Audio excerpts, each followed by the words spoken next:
William Alfred Murray, September 17, 2008. Less than 4 months after being released on shock probation during a 10-year sentence for burglary, Murray broke into the home of 93-year-old Rena Ratcliffe one evening. While searching the bedroom for items to steal, Ratcliffe woke up and struck Murray on the back of the head with her cane. In response, Murray assaulted her.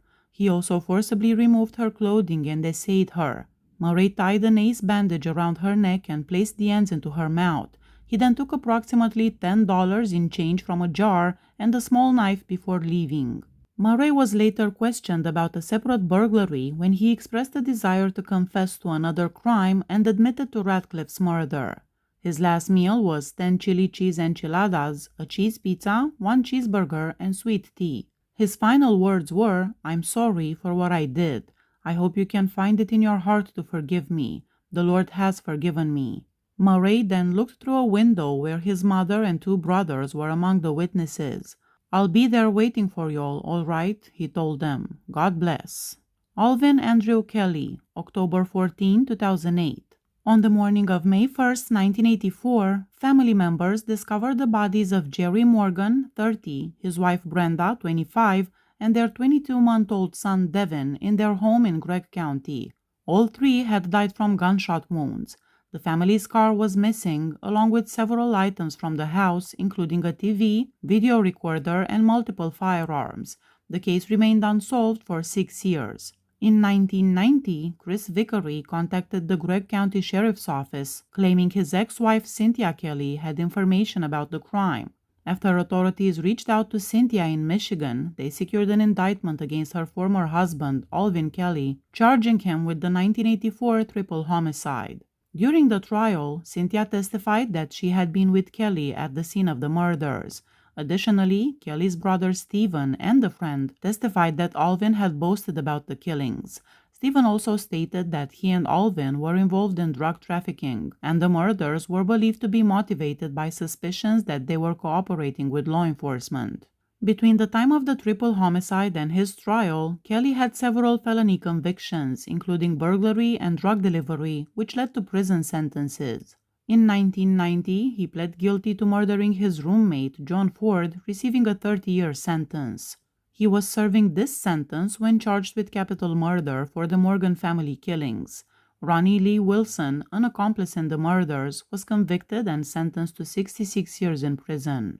On his last meal request, Kelly stated, "I'm getting communion. I don't want no worldly food. I filled out the paperwork and I'm going to have the Lord's Supper for my last meal. I'm fasting from Sunday to Tuesday, so when I go, I'll be purified." His last words were, "I offer my sorrow and my heart goes out to y'all. I know you believe that you're going to have closure tonight.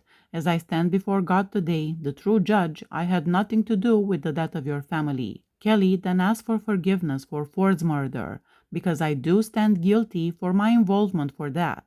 Kelly also thanked his family, his friends, and God. As the lethal injection was administered, he said, "Thank you, Lord Jesus, for coming into my life. You walked with me through prison. Thank you, Lord Jesus, because you died for me. Thank you, Lord Jesus, for remembering me." Kevin Michael Watts, October 16, 2008. Watts entered the San Juan Garden restaurant in San Antonio armed with a .22 caliber handgun as 4 employees were preparing to open for business. After firing a shot into the ceiling, he forced the workers into the kitchen. Watts then executed the manager, Hakpo Kim, 30, and 2 cooks, Yuan-Tzu Banks, 52, and Chae-San Shuk, 59, by shooting them in the back of the head. He ordered the manager's wife, Hye-Kyung Kim, to retrieve her husband's wallet and car keys from his pants and to empty the cash register. Watts then forced Mrs. Kim into her vehicle and fled with her. During the ordeal, he essayed her in the car, took her to his mother-in-law's apartment where he essayed and sodomized her again and allowed his roommate Terrence Bolden to essay her as well. Watts also forced Mrs. Kim to ingest narcotics and attempted to insert his pistol into her private area. Despite the horrific abuse, Mrs. Kim survived and testified against Watts at his trial. He was captured approximately 3 hours after the shootings when he tried to escape by ramming into 2 police cars. At arrest, he was still carrying the pistol, which was ballistically matched to the bullets recovered from the victims. Watts gave a full confession, admitting to the murders. His roommate Bolden was convicted of aggravated assay and sentenced to 14 years in prison. Watts refused his final meal. In his last statement, he expressed love and thanks to his friends. He also spoke words of encouragement to others in prison. For everybody incarcerated, y'all keep your heads up. Stay strong and keep fighting. It's not over yet. Watts also asked the Lord to forgive him. He finished his last statement by saying, I am out of here. I am gone. Keep me in your hearts. The lethal injection was then started. Watts said, Can I say something? I'm dying, but... He never got to finish the sentence because he lost consciousness. Joseph Ray Rice, October 21, 2008. Rice had become friends with Robert Ratliff and eventually moved in with him at Ratliff's home in Cumbie, Texas. However, after a dispute over some missing property, Ratliff evicted Rice. Shortly afterward, Rice and some associates stole Ratliff's pickup truck from his residence. Finding the truck's poor gas mileage inconvenient, they returned to steal Ratliff's Lincoln Continental instead. When they returned, Ratliff was not home.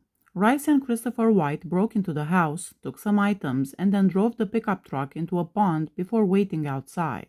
When Ratliff arrived home with the Lincoln, they waited another 30 minutes until the house lights went off. Then Rice and White entered the home again. Sneaking into Ratliff's bedroom while he was asleep, Rice took his wallet and car keys. He then shot Ratliff 3 times, first in the back, then in the back of the neck, and finally behind the ear. After the murder, Rice and White fled in Ratliff's Lincoln. They were arrested 4 days later in Lawton, Oklahoma, still driving the victim's car. Rice, wearing Ratliff's hat at the time of arrest, confessed to both the robbery and murder on videotape. He refused the final meal. In his last words, Rice expressed love to friends who watched through a death chamber window and urged them to stay strong because Jesus is coming back soon. Looking toward another window, he told 2 daughters of his victim he was really sorry for what he has done. Rice said he prayed that they would find peace through God. I hope he heals your heart. The truth is that you are going to feel empty after tonight. Standing with Christ in your heart, he can only give you peace. I pray you can find it. I really do. As the lethal drugs began flowing, he started to sing an hymn. Our God is an awesome God, he sang. Lord, I lift your name on high. He then slipped into unconsciousness. Eric Charles Nenno, October 28, 2008. Buddy Benton was celebrating his birthday at a friend's house 2 houses down from Nenno. His 7-year-old daughter, Nicole, was playing in the front yard when Nenno approached and lured her to his home. Once inside, he tried to assay her. Nicole cried and resisted, so he strangled her to death. He hid her nude body in his attic and stuffed her clothing in a filing cabinet. He continued to assay Nicole's body repeatedly over the next 2 days. When concerned neighbors told police that Nenno was recently suspected of fondling another young girl, police questioned him. After a failed polygraph test, Nenno admitted to the murder and led police to the body in his attic. For his last meal, he had a grilled cheeseburger, 4 fish patties, 6 hard-boiled eggs, and coffee. He did not have any final words. Gregory Edward Wright, October 30, 2008. Donna Duncan Vick, a 52-year-old widow known for her charitable and religious nature, had a history of helping the homeless. She first encountered Gregory Wright, who was homeless and holding a sign that read, "Will work for food." Mrs. Vick allowed Wright to live in her home in exchange for yard work. She also provided food and shelter to Wright and his friend John Adams. Wright struggled with crack cocaine addiction. About a week later, John Adams led police to Mrs. Vick's bedroom, where she was found beaten and stabbed to death. On the night of the murder, Wright, Adams, and Mrs. Vick had gone to a local lodge and stayed until early morning. Upon returning, Mrs. Vick prepared food for Wright and Adams before going to bed. Afterwards, Wright and Adams armed themselves with a pocket knife and a butcher knife from the kitchen and returned to Mrs. Vick's bedroom, where they stabbed her multiple times, resulting in her death. They then collected several of Mrs. Vick's belongings, including a microwave, portable CD player, TV, VCR, computer equipment, and a recently purchased weed eater. They loaded them into her car and they left. These items were taken to a crack house to be traded for drugs. The following day, Adams contacted police through a video store employee expressing his intention to surrender. He directed officers to Mrs. Vick's body and later led them to a shack where Wright sometimes stayed. At the shack, police arrested Wright and found a pair of blue jeans stained with blood and gold paint, as well as a bloody knife outside. DNA testing confirmed the blood belonged to Mrs. Vick. Adams initially took responsibility for the murder, but later retracted his statement. Despite this, he was convicted of capital murder and is currently on death row. Wright's last meal was 2 double cheeseburgers with everything, 2 baked potatoes with butter, large salad with ranch dressing, 1 pitcher of milk, dessert, and 4 dinner rolls. His last words were, "There's been a lot of confusion who done this. I never sold anything to anyone. My only act or involvement was not telling on him. John Adams was the one that killed Donna Vick. The evidence proves that. I was in the bathroom when he attacked. I ran into the bedroom. By the time I came in, when I tried to help her with first aid, it was too late." He said an innocent man was being put to death and said he loved his family. "I'll be waiting on y'all. I am finished talking." Elkie Lee Taylor, November 6, 2008. Taylor and Daryl Burdo broke into the Fort Worth home of Otis Flake, a 65-year-old man with mental illness. They tied him up and strangled him using 2 wire coat hangers. After the murder, they stole a TV and other household items. 11 days earlier, 87-year-old Ramon Carrillo was killed in his home just 7 blocks away from Flake's residence. He had also been strangled with a coat hanger. A friend of Flake's later testified that she saw Taylor and Burdo leaving the back of Flake's house with Taylor carrying a white bag. Taylor was caught after a 4-hour police chase, driving a stolen 18-wheel truck. During the chase, he attempted to ram 2 police vehicles and run over 2 state troopers standing on the roadside. The pursuit ended when a trooper blocked the truck and shot out its tires. Following his arrest, Taylor admitted to tying up and stealing from both victims, but claimed Burdo was responsible for the murders. Taylor had been released on parole only 3 months before the killings, after serving 9 months for burglary. Burdo was sentenced to life imprisonment in 1994.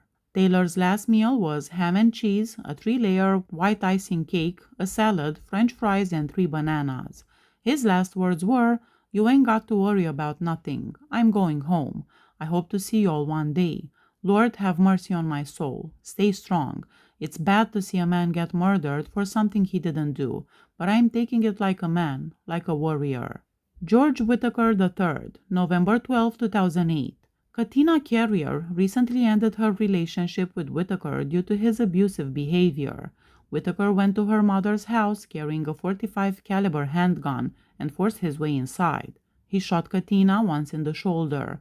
Her 5-year-old daughter Ashley ran upstairs, and Whitaker followed her, striking her with the handgun and rendering her unconscious. He then found Katina's 16-year-old daughter Shakita on the 2nd floor and shot her in the head.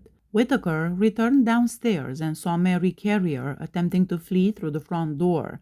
After retrieving more ammo from his vehicle, Whitaker caught up to her behind the house and shot her again in the right shoulder. Ashley suffered a fractured skull, which caused permanent brain damage. Mary Carrier sustained permanent nerve damage and lost the use of her right hand. Shakita died as a result of her head injury. Whitaker refused the final meal. His last words were, "First of all, I'd like to say to Mr. and Mrs. Carrier, I apologize for your pain and suffering. I pray, Lord, please forgive me. To my family, to my brother Gerard, I love you, Harold, I love you. To my stepfather Paul, I love you. Mama, I will always love you. Take care of my daughters, Kanisha and Lisha. Dad loves you. Continue to pray for me. I am fine. I have made peace with God. Please don't ever forget me. I love you, Mom. I love you all. Take care. I love you too, Pop. Keep your head up. Take care. I'm going on to sleep." Denard Sha Manns, November 13, 2008. Michelle Robson was discovered deceased in her bathtub, wearing only a bra which tests confirmed contained genetic material. She had sustained 5 gunshot wounds from a .22 caliber firearm. There were no indications of forced entry at the scene. Manns had previously lived with his cousin, Eric Williams, who resided 2 doors away from the victim. After learning of the murder, Williams became suspicious of Manns and surrendered his .22 handgun to the police. Forensic tests confirmed that at least one bullet recovered from Robson's body was fired from Williams's gun. Fingerprint analysis on the firearm identified prints belonging to both Williams and Manns. DNA testing matched the genetic material found on the victim's clothing to Manns. He refused the final meal. His last words were, "From Allah he came, and to Allah he shall return." In a brief statement from the death house gurney, he criticized his lawyers for what he said was an unjust trial, and an appeals lawyer for what he contended were phony appeals claims, but he thanked another appeals attorney for taking on his case when the lawyer no longer was supposed to be involved. "I am ready for the transition," he said. Robert Jean Hudson, November 20, 2008. Hudson called his ex-girlfriend, 35-year-old Edith Kendrick, and became upset upon hearing a man's voice in the background. He went to her apartment and forcibly entered by kicking the door open. Inside, he saw Edith standing by the bed and Spearman rising from the couch while pulling up his pants. Edith tried to separate Hudson and Spearman, but Hudson began swinging a knife at her. Spearman escaped through a second exit and called 911 from a payphone. During the attack, Edith's 8-year-old son, Colby, intervened, and Hudson inflicted serious cuts to the boy's throat, neck, and fingers. Colby managed to escape the apartment while bleeding. Edith fled to the front balcony stairs, where Hudson stabbed her multiple times. Police arrived quickly and found Hudson at a nearby convenience store. Witnesses identified him at the apartment. Hudson had been on parole for about 6 months for forgery and had 8 prior convictions, including a 1987 murder conviction. His last meal was fried chicken legs and thighs, sirloin steak, corn on the cob, banana pudding, peach cobbler, chocolate chip ice cream, grape soda, and milk. In his final words, Hudson repeatedly expressed love to his wife and a friend who watched through a window and ignored 4 relatives of his victim as they watched through another window into the death chamber. "I will take you to heaven with me. I will always be with you. Now pray with this young man down here and we'll go," he said, nodding to the chaplain who stood at his feet. Hudson then prayed the Lord's Prayer and concluded by again expressing love. "I am yours and we are one. Let's go, Warden." Curtis Moore, January 14, 2009. Moore was convicted for the murders of Roderick Moore, 24, unrelated to him, and Latanya Boone, 21, both from Fort Worth. Their bodies were found shot in a roadside ditch near a Fort Worth elementary school in November 1995. On the same night, firefighters responding to a car fire discovered Darrell Hoyle, 21, and Henry Truvillian Jr., 20, both shot and burned. Truvillian, who had been robbed of $5, died at the scene, while Hoyle, robbed of $150, survived and later assisted police in identifying Moore and his nephew Anthony Moore, then 17. The victims had been abducted after meeting Curtis Moore in connection with a drug-related robbery. Moore poured gasoline on Hoyle and Truvillian while they were bound inside the trunk of a car and set them on fire. Hoyle regained consciousness 6 days later and provided information that led to the arrest of Moore's nephew, who pleaded guilty and received 2 life sentences. Curtis Moore declined the final meal. In a brief final statement, he thanked the woman who administers to the spiritual needs of death row inmates. "I want to thank you for all the beautiful years of friendship and ministry," Moore told Irene Wilcox as she watched through a windows a few feet from him. Moore never acknowledged the man who survived his attacks or 5 relatives of the 3 who died. Frank Moore, January 21, 2009. In the early morning hours of January 21, 1994, Moore, age 34, became involved in a dispute with Samuel Boyd, 23, and Patrick Clark, 15, at the Wheels of Joy nightclub in San Antonio. After a brief physical altercation, Boyd and Clark left the club but later returned in a vehicle. At that point, Moore was given a .30 caliber rifle and fired between 6 and 10 shots at the car. Boyd was killed by a gunshot to the chest, and Clark was killed by a gunshot to the head. Moore then fled the scene in his own vehicle. Prior to this incident, he had been incarcerated 4 times within the past 7 years. He declined a special last meal. In his last words, he said, "I would like to say that capital self-defense is not capital murder. To my wife and family, thank you for your support. I appreciate you and thank you." Moore did not address relatives of his victims, who also watched through a window a few feet from him. Reginald Perkins, January 22, 2009. Gertie Perkins, the stepmother of Reginald Perkins, disappeared from her home on December 4, 2000. Investigators found a small bloodstain on the carpet and noticed the telephone cord in her bedroom was missing. On the day she vanished, Reginald used his driver's license to sell Gertie's wedding ring at a pawn shop for $150. Additionally, 2 checks from the family business, one for $600 and another for $700, were cashed. Later that day, police arrested Reginald. During the arrest, Reginald called his father, who told him, "I sure hope you've got some good news for me," to which he replied, "I'm afraid not. She's dead." Reginald then led police and his father to a parking garage where Gertie's car was found. Her body was discovered in the trunk with bruises on her head and mouth, and evidence showed she had been strangled with a thin, smooth object. In 1980, Perkins pleaded guilty in Ohio to essaying a 12-year-old girl receiving a life sentence, but he was paroled in 1986. Throughout his trial for Gertie's murder, Perkins maintained his innocence. Since his conviction and death sentence for this murder, DNA evidence has linked him to at least 2 other murders, and he was also suspected of a third. He refused the final meal. When the warden asked him if he wanted to make a statement, Perkins replied, "I already made my statement. Appreciated, love y'all, I can feel it going in." He then looked at Gertie's sister and told her he loved her. Then he lost consciousness. Virgil Martinez, January 28, 2009. Veronica Fuentes, 27, had dated Virgil Martinez briefly before experiencing ongoing harassment from him. On October 1, 1996, she was found outside her trailer park home with 14 gunshot wounds. Nearby, in the front yard, 18-year-old John Gomez was also found with 7 gunshot wounds. Inside the trailer, Veronica's 2 children, Joshua, 5, and Cassandra, 3, were discovered deceased in their beds, each having suffered gunshot wounds. Several neighbors witnessed Martinez shooting Veronica and Gomez in the yard. Ballistic analysis confirmed that all 4 victims were shot with the same gun, which was never recovered. For his last meal, Martinez had 2 fried chicken breasts, 2 pork chops, 7 flour tortillas, avocados, and French fries. His last words were, "I know what you've been told, and that's all a lie. John Gomez killed your kids and sister. I wish I would have shot him in the leg, then he would be here." Those investigators were just trying to convict somebody. He was recalling the slaying scene when prison officials, who warned condemned inmates they will only have a couple of minutes for their final comments, began pumping in the lethal drugs. 9 minutes later, he was pronounced dead. Please hit that subscribe button if you like my channel. See you next time. Bye bye.